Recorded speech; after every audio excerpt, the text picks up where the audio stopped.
Hello student, আমার নাম রঘুনাথ দাস। আজ থেকে আমি আমার মাইন্ড ওভার সায়েন্স চ্যানেলটি শুরু করতে চলেছি।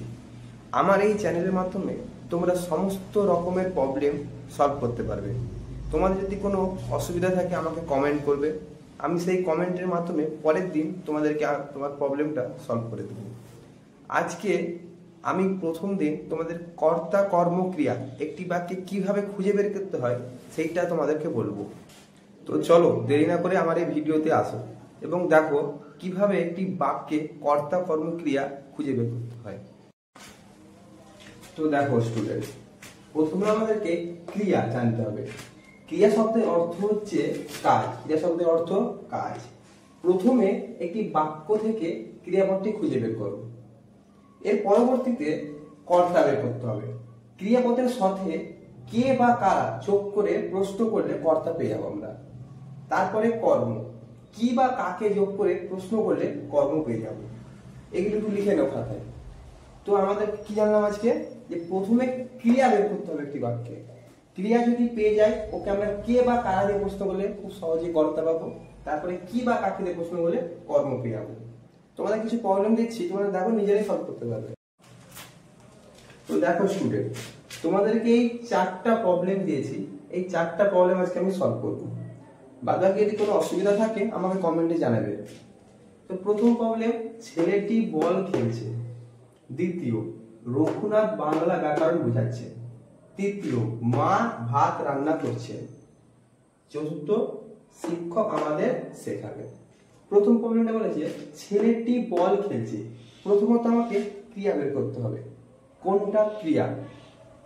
তো ছেলেটি অবশ্যই ক্রিয়া হবে না, বলও ক্রিয়া নয়, কিন্তু খেলাটা তো কাজ, ঠিক নয়? আমরা খেলছি, তাহলে আজ থেকে তোমাদেরকে তোমার মা কিংবা বাবা বলে যে তুমি কোনো কাজ করো না, বলবে না খেলছি, খেলাটা তো কাজ।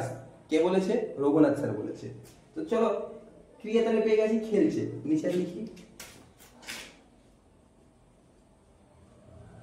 ক্রিয়া। এরপর কে খেলছে? ছেলেটি খেলছে। তো ছেলেটি তাহলে হচ্ছে কি, তোমরা বলো কর্তা।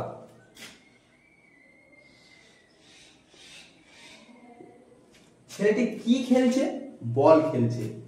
এটা তাহলে হলো কর্ম। আগেগুলো মুখস্থ করেছে তো, কর্তা কর্ম ক্রিয়া কিভাবে বের করতে হয়। তারপরে দেখো রঘুনাথ বাংলা ব্যাকরণ বোঝাচ্ছে। এখানে ক্রিয়া কি? রঘুনাথ, আমি ক্রিয়া? অবশ্যই না। বাংলা ব্যাকরণ, এটাও ক্রিয়া হবে না।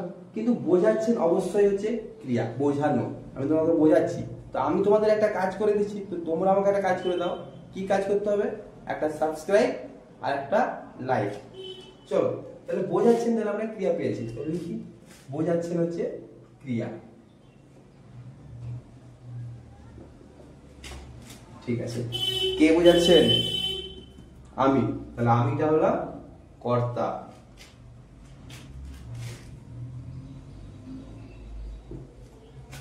আমি কি বোঝাচ্ছি?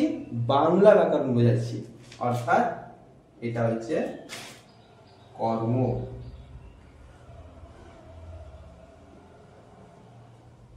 আমি এখানে 3টা কালার ইউজ করছি, চতুর্থ কালারটা হচ্ছে না এখন। তোমরা এটাই অসুবিধা করে একটু দেখো, তারপরে পরে যদি চেষ্টা করবো আরেকটা কালার ইউজ করার। 3 নাম্বার প্রবলেম, মা ভাত রান্না করছে। অতএব মা ক্রিয়া হবে? অবশ্যই হবে না। ভাত ক্রিয়া হবে না? হবে না। রান্না, সেটাও হবে না। করছে, করছেন, ঠিক তো? করাটা তো কাজ, তাহলে রান্না করাটা হচ্ছে ক্রিয়া। চলো লিখে ফেলি। একটু আগে আমি বলেছিলাম যে রান্না, না? তো রান্না আমি একবারে তো বলতে গেলে শুধু রান্না, কিন্তু রান্না করছে এটা তখন ক্রিয়া হচ্ছে, ঠিক আছে? কিন্তু শুধু যদি বলি রান্না, তখন ওটা ক্রিয়া হচ্ছে না। রান্না এটা হলো ক্রিয়া, হলো? অবশ্যই হলো না। কে রান্না করছে? এরপরে মা, তো মাটা হয়ে গেল কর্তা। মা কি রান্না করছে? ভাত রান্না করছে, ভাতটা তাহলে হয়ে গেল কর্ম।